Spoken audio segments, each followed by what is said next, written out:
ಮೊದಲಿಗೆ ಬಾಣಲಿಯನ್ನಿಟ್ಟು ಸ್ಟವ್ ಹಚ್ಚಿ ನಂತರ 2 ಟೀ ಸ್ಪೂನ್ ಅಷ್ಟು ಎಣ್ಣೆಯನ್ನು ಹಾಕ್ಕೊಳ್ಬೇಕು.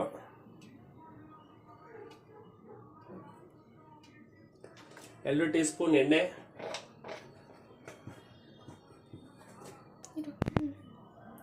2 ಟೀ ಸ್ಪೂನ್ ತುಪ್ಪ. ನಮ್ಮ ಕರ್ನಾಟಕದ ಬ್ರ್ಯಾಂಡ್ ನಂದಿನಿ ತುಪ್ಪವನ್ನು ಹಾಕಿಕೊಳ್ಳುತ್ತಿದ್ದೇನೆ.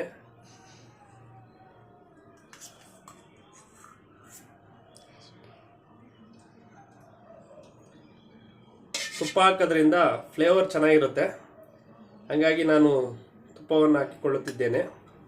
ನಾನು ಮಾಡುತ್ತಿರುವ ಈಗ ಬೆಳಗಿನ ತಿಂಡಿ ಏನೆಂದರೆ ತುಪ್ಪ ಈರುಳ್ಳಿ ಅನ್ನ ಅಂತ. ತುಪ್ಪ ಈರುಳ್ಳಿ ಅನ್ನ ಇದರ ಹೆಸರನ್ನು ನಾಮಕರಣ ಮಾಡಿದ್ದೇನೆ. ನಂತರ ಎಣ್ಣೆ ಕಾಯಿದ ನಂತರ ಅದಕ್ಕೆ ನಾವು ಎಣ್ಣೆ ಕಾದಿದೆ, ಅದಕ್ಕೆ ಅರ್ಧ ಟೀ ಸ್ಪೂನ್ ಸಾಸಿವೆ, ಅರ್ಧ ಟೀ ಸ್ಪೂನ್ ಜೀರಿಗೆಯನ್ನು ಹಾಕಿಕೊಳ್ಳುತ್ತಿದ್ದೇನೆ.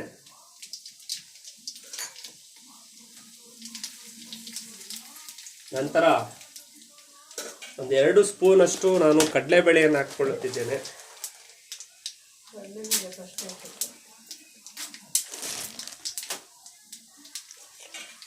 ನಂತರ 3 ಸ್ಪೂನ್ ಆಗಷ್ಟು ಕಡಲೆ ಬೀಜವನ್ನು ಹಾಕಿಕೊಳ್ಳುತ್ತಿದ್ದೇನೆ. ಅದನ್ನು ಲೋ ಫ್ಲೇಮ್ನಲ್ಲಿ ಚೆನ್ನಾಗಿ ಫ್ರೈ ಮಾಡ್ಕೊಳ್ಬೇಕು, ಯಾಕಂದರೆ ಇದು ತಿನ್ನೋವಾಗ ಗರಿಯಾಗಿ ಸಿಕ್ಕಿದ್ರೆ ಭಾಳ ಚೆನ್ನಾಗಿರುತ್ತೆ. ಸೊ ಹಂಗಾಗಿ ನಾನು ಲೋ ಫ್ಲೇಮಲ್ಲಿ ನೋಡಿ, ತುಪ್ಪದ ಘಮ ಅಂತ ಇದೆ ನಮಗೆ, ಅಂದರೆ ನಿಮಗೆ ಎಲ್ಲ ಘಮ ಅನ್ನಲ್ಲ, ಯಾಕಂದರೆ ವಿಡಿಯೋ ನೋಡೋ ಅಂಥ ವೀಕ್ಷಕರಿಗೆ. ನಂತರ 15 ಗೋಡಂಬಿ ಎಸ್ಳುಗಳು, ಅದಕ್ಕೆ 4 ಹಸಿಮೆಣಸಿನ್ಕಾಯನ್ನು ಮಧ್ಯಕ್ಕೆ ಓಪನ್ ಮಾಡಿದ್ದೀನಿ, ಅದನ್ನು ಹಾಕ್ತಾ ಇದ್ದೀನಿ. ಇದಕ್ಕೆ 1.5 ಸ್ಪೂನ್ ಅಷ್ಟು ಎಳ್ಳನ್ನು ಹಾಕಿದ್ದೇನೆ, ಬಿಳಿ ಎಳ್ಳು. ನಂತರ ನಾನು 3 ಈರುಳ್ಳಿಯನ್ನು ಕಟ್ ಮಾಡಿದ್ದೇನೆ, ಅದನ್ನು ಹಾಕಿಕೊಳ್ಳುತ್ತೇನೆ.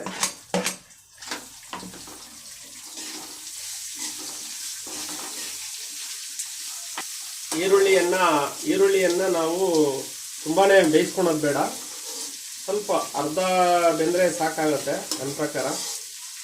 ಭಾಳ ಚೆನ್ನಾಗಿರುತ್ತೆ ಅರ್ಧ ಬೆಂದರೆ, ಪೂರ್ತಿ ಇದಾದರೆ ಅಷ್ಟು ಚೆನ್ನಾಗಿ ಬರೋದಿಲ್ಲ.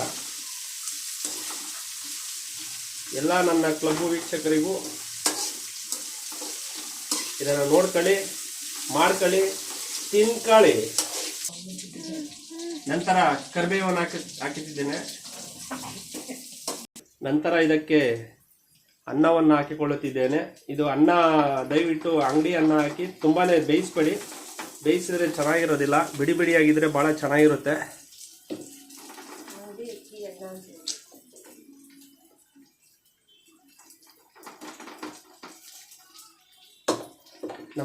ನಾವು 4 ಜನ ಇದ್ದೀವಿ, ಸೊ ಹಂಗಾಗಿ ನಾವು 4 ಜನಕ್ಕೆ ಎಷ್ಟು ಬೇಕೋ ಅಷ್ಟು ಮಾಡ್ಕೊತಾ ಇದ್ದೀನಿ.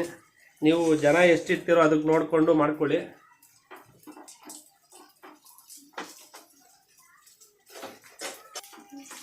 ಈಗ ಲೋ ಫ್ಲೇಮ್ ಮಾಡ್ಕೊಳ್ಳಿ, ಲೋ ಫ್ಲೇಮಲ್ಲೇ ಇದು ಮಾಡ್ಕೊಳ್ಳಿ. ಪುಡಿ ಉಪ್ಪನ್ನು ರುಚಿಗೆ ತಕ್ಕಷ್ಟು ಪುಡಿ ಉಪ್ಪನ್ನು ಸೇರಿಸಿಕೊಳ್ಳುತ್ತಿದ್ದೇನೆ.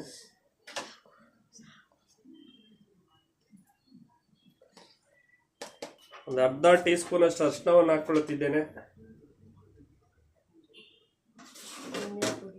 1 ಟೀ ಸ್ಪೂನ್ ಅಷ್ಟು ಗರಂ ಮಸಾಲವನ್ನು ಹಾಕಿಕೊಳ್ಳುತ್ತಿದ್ದೇನೆ.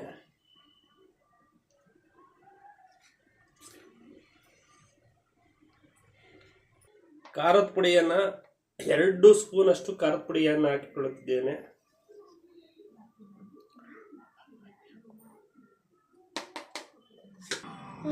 ಹಾಗೆ 2 ಸ್ಪೂನ್ ಅಷ್ಟು ಧನಿಯಾ ಪುಡಿಯನ್ನು ಹಾಕಿಕೊಳ್ಳುತ್ತಿದ್ದೇನೆ.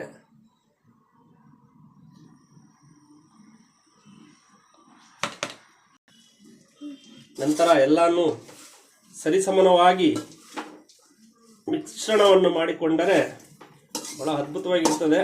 ಭಾಳ ಚೆನ್ನಾಗಿ ಮಿಶ್ರಣವನ್ನು ಮಾಡಿ ಭಾಳ ಚೆನ್ನಾಗಿ ಮಿಶ್ರಣವನ್ನು ಮಾಡಿ ಕಮ್ಮಿ ಉರಿಯಲ್ಲಿ ಭಾಳ ಚೆನ್ನಾಗಿ ಅನ್ನ ಎಲ್ಲ ಉದ್ರ ಆಗಬೇಕು. ತಿಂತಾ ಇದ್ರೆ ಹಂಗೆ ಒನ್ ಮೋರ್ ಅಂತ ಇರಬೇಕು. ಹಾಗೆ ಚೆನ್ನಾಗಿ ಮಿಕ್ಸ್ ಮಾಡಿದ್ದೇವೆ.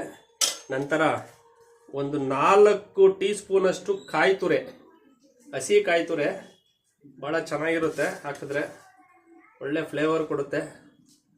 ಒಳ್ಳೆ ಬಾಯಿ ಸಿಗ್ತಾ ಇದ್ರೆ ಭಾಳ ಚೆನ್ನಾಗಿರ್ತದೆ. ನಂತರ ಇನ್ನೊಂದು 2 ಐಟಮ್ ಹಾಕ್ತೀನಿ. ಲಾಸ್ಟ್ ಕ್ಲೈಮ್ಯಾಕ್ಸಲ್ಲಿ ಒಂದು ಹೇಳ್ತೀನಿ, ಸೀಕ್ರೆಟಾಗಿ ಲಾಸ್ಟಲ್ಲಿ ಹೇಳ್ತೀನಿ ನಿಮಗೆ. ನಂತರ ಕೊತ್ತಂಬರಿ ಸೊಪ್ಪು ಅಂದರೆ ಧನಿಯಾ ಸೊಪ್ಪು, ಅದನ್ನು ಲಾಸ್ಟಲ್ಲಿ ಹಾಗೇ ಉದುರಿಸ್ತಾ ಇದ್ರೆ ಅದ್ರ ಮೇಲೆ ಹಂದನೂ ಚೆಂದಾಗಿ ಕಾಣುತ್ತೆ. ಹಸಿರುಗೆ ಕೆಂಪು ಬಣ್ಣಕ್ಕೆ ಅಂದರೆ ಕೇಸರಿ ಬಣ್ಣಕ್ಕೆ ಹಸಿರು ಹಾಕ್ದಂಗೆ ಇರುತ್ತೆ. ಭಾಳ ಚೆನ್ನಾಗಿದೆ. ನಂತರ ನಿಮ್ಗೆ ಹೇಳ್ದಂಗೆ ಇನ್ನೊಂದು ಲಾಸ್ಟಲ್ಲಿ ಒಂದು ಸೀಕ್ರೆಟ್ ಇದೆ. ಅದನ್ನು ಏನು ಹಾಕೋದು ಅಂತ ನಾನು ಹೇಳ್ತೀನಿ ನಿಮಗೆ. ಲಾಸ್ಟ್ವರೆಗೂ ನೋಡ್ತಾ ಇರಿ, ವಿಡಿಯೋ ಸ್ಕಿಪ್ ಮಾಡಬೇಡಿ. ಹಾಗೆ ನೀವು ಸಬ್ಸ್ಕ್ರೈಬ್ ಆಗಿ ದಯವಿಟ್ಟು. ನಮ್ಮಂಥ ಪುಟ್ಟ ಅಡುಗೆಯವ್ರನ್ನ ಎತ್ತರಕ್ಕೆ ಬೆಳೆಸಿ, ಎಲ್ಲರಿಗೂ ಒಳ್ಳೆಯದಾಗುತ್ತೆ. ಆಮೇಲೆ ನಾವು ಇದಕ್ಕೆ ಮನೆಯಲ್ಲಿ ಮಾಡಿರ್ತಕ್ಕಂಥ ಸಾಮಗ್ರಿಗಳನ್ನೇ ಬಳಸಿದ್ದೀವಿ ಹೊರತು ನಾವು ಯಾವುದೇ ರೀತಿಯ ಕಲರ್ಸ್ ಆಗಲಿ ಮತ್ತು ಟೇಸ್ಟಿಂಗ್ ಪೌಡ್ರ್ ಆಗಲಿ ಇದು ಯಾವುದೇ ರೀತಿಲೂ ಹಾಕಕ್ಕೆ ಆಸ್ಪದ ನಾವು ಕೊಡಲ್ಲ. ಹಾಗಾಗಿ ನ್ಯಾಚುರಲ್ ಈರುಳ್ಳಿ ತುಪ್ಪದ ಅನ್ನ ರೆಡಿ ಆಗ್ತಾ ಇದೆ. ಕಾಯಿರಿ. ಲಾಸ್ಟಲ್ಲಿ ಒಂದು ಸೀಕ್ರೆಟ್ ಇದೆ, ವೆಯ್ಟ್ ಆ್ಯಂಡ್ ಸಿ.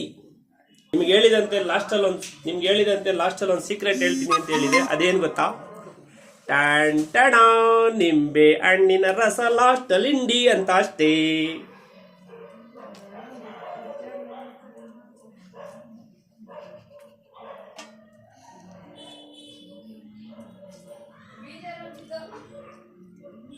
ನೋಡಿ ವೀಕ್ಷಕರೇ, ನಾನು ರೆಡಿ ಮಾಡಿದಂತಹ ಈರುಳ್ಳಿ ತುಪ್ಪದ ಅನ್ನ ರೆಡಿ. ತಿನ್ಕಳಿ, ಮಾಡ್ಕಳಿ, ನೋಡ್ಕಳಿ.